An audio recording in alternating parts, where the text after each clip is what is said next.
welcome, ladies and gentlemen, to a new episode of Africa Today, where we get you the latest news and events taking place on the African scene. And we will start off with our major top stories and reports. As the 161st session of the Arab League Council opened in Cairo, the organization demanded the immediate help be given to Gaza. More details in the following report.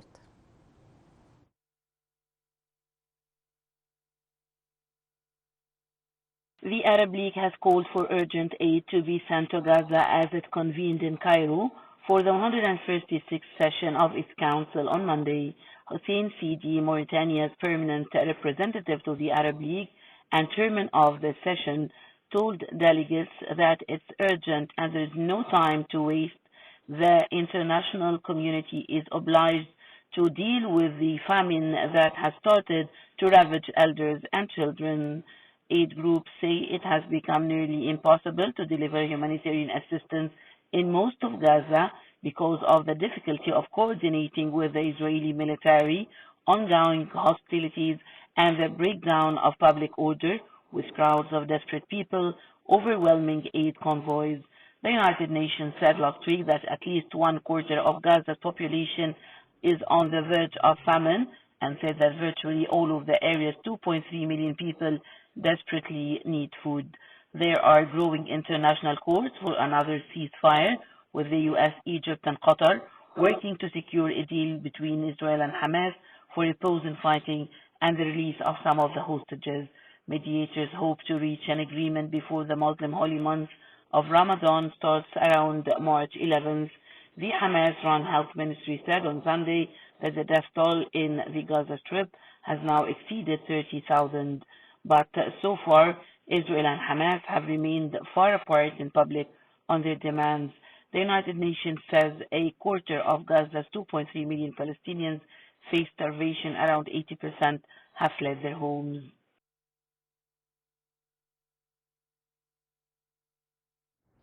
Welcome back, dear viewers, and we're delighted to be joined over the phone by Dr. Ahmed Mostafa, Foreign Affairs expert. Good afternoon, sir. Yeah, good afternoon. Dr. Mostafa, considering the Arab group's efforts and reports massive support among UN Security Council, what factors contribute to the possibility of reaching an agreement or a draft resolution regarding the current situation in Gaza? I think in this time all the foreign ministers are already assembled in the Arab League. According to what I heard yesterday and before yesterday, before such meeting, they have a specific agenda of about 4 draft resolutions concerning the genocide that's taking place against, our aggrieved brothers in Gaza and Rafah, as well as the right of return, as well as the practices of Israel, as well as they do a state resolution because now there is no doubt that Israel trying to just eradicate all the Palestinians from their homeland forcibly, and it is a kind of genocide. Therefore, it's unbearable what's going on. And even all the reports, especially for international experts who belongs to the United Nations and things like that, proving that the situation or the humanitarian situation is the worst worldwide and unprecedented.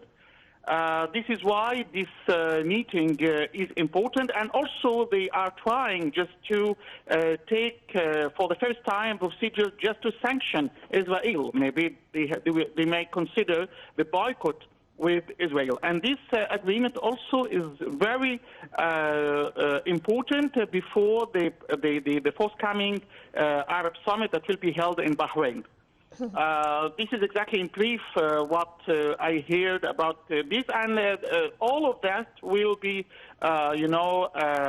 transferred to the Security Council just to decide the best solutions. And also, don't forget that also the pressure of the coming Ramadan is already working, and all of that, I think, in our favor. But they should take it without any resistance and without any hesitation. If they did the same from the beginning of the crisis, I think a lot of things would be much better now for our Palestinian brothers who are aggrieved, who are slaughtered every day with a cold blood by this Zionist entity or what's so-called Israel. Right. Well, sir, would you please elaborate on why has it become so difficult to deliver aid in most of Gaza? I mean, humanitarian aid. The humanitarian aid, as I said before, I think the problem is not in the Egyptian side, is not in the Red Crescent. The problems from within, because as you see, and all the TVs worldwide, even the Western TVs already transferred and show the footage of how much the settlers themselves, even with some parts of the Zionist army, they are trying to cripple the trucks from reaching the people. And even this Aryan downing that's taking place, I think sometimes they used it and they try to strike or to bombard the assembly and the regrouping of people just to take the aid. And what the massacre that took place the last week, that already made at least 150 of the victims, it was for the same, because the people were confused with whether it is a kind of aid or it is a kind of bombarding. Therefore, I think the Arab League and the ministers should start to, as I said in the last question, to sanction Israel or to embargo Israel. Yes. Because without the embargo or without the sanctions, nothing will be achieved. Because if your brother don't take the right procedure, I think the foreigner will never care. Sir, how do you assess Egypt's initiatives and trials to achieve a ceasefire or a push for a truce or exchange of detainees? How do you see Egypt's efforts in this regard? I said it and repeat it over and over again. Egypt is doing a lot. Maybe sometimes we are not in the right media exposure in that. And this is one of the defects of the Egyptian thing, because Egypt is doing a lot from day one. But unfortunately, the media doesn't help to show the real rule of Egypt. Sometimes even the authorities don't like to shed the light on how Egypt doing a lot for the Palestinian side, and accordingly you will find that all the leaders of Hamas or Qassam or the representatives of them who are coming just for the talks and negotiations, always thanking Egypt for this serious situation they take towards their brothers in Gaza. And also, I have to thank also our Qatari brothers, because also they have the same responsibility in our side. But Egypt is involved, but Egypt alone, as I said, if the Arabs and the Muslims and the people of the humanitarian consciousness are not unified and having this collective action, without this collective action, against Israel, nothing will be achieved, because we have, if so, and if they're still in this reluctance just to allow for the aid to come, we have to go to the International Criminal Court. We have to warn them by using the sanctions. We have different means to be used in order to enforce Israel just to accept the entrance or the coming of the aid towards the lands, because the situation is devastating and very, very bad. Because at least they don't have water. They take the water of the sea just to cook for meals. They have nothing. They already make, a mix of, the food of the animals just to bake the bread. And it's unprecedented. And we didn't hear about that through the history of the same, circumstances. Egypt is taking a very progressed situation and a stance towards our brothers, but also via a collective action, the results will be much more better.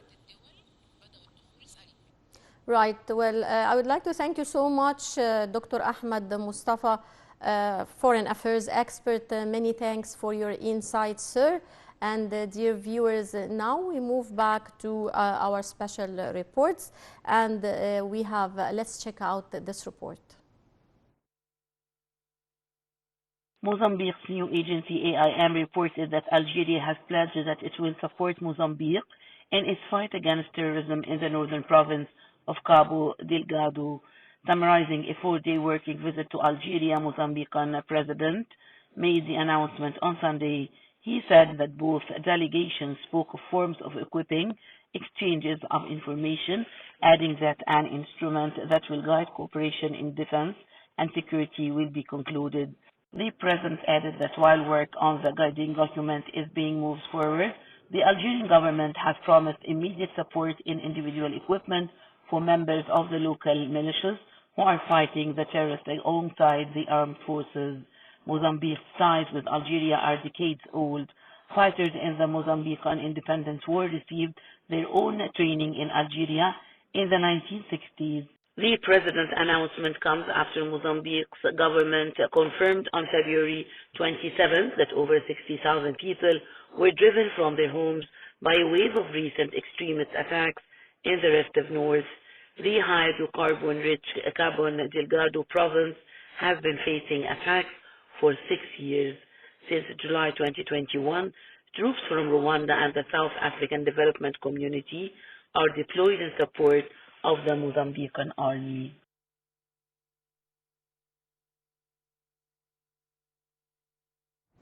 Welcome back and still with our special reports. A collaborative effort between Egyptian and American archaeologists has resulted in the remarkable discovery of the upper section of a colossal statue of Ramses II.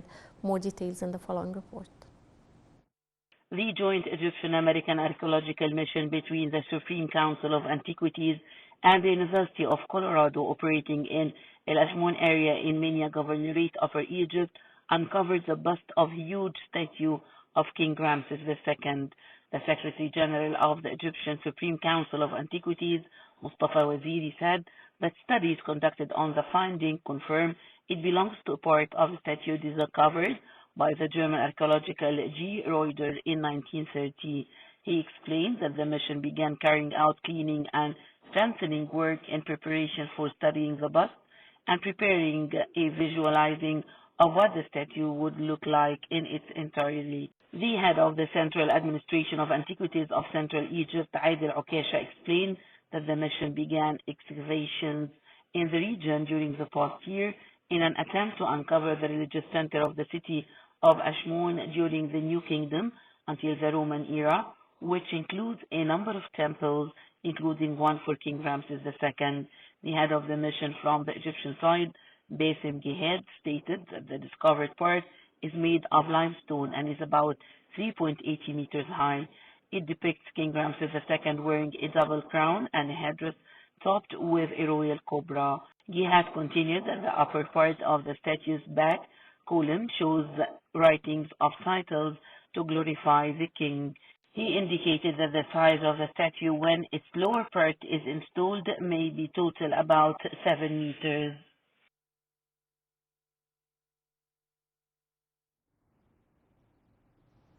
And dear viewers, that wraps up this edition of Africa Today. Many thanks for watching and stay tuned for more coming up here on Nile TV International.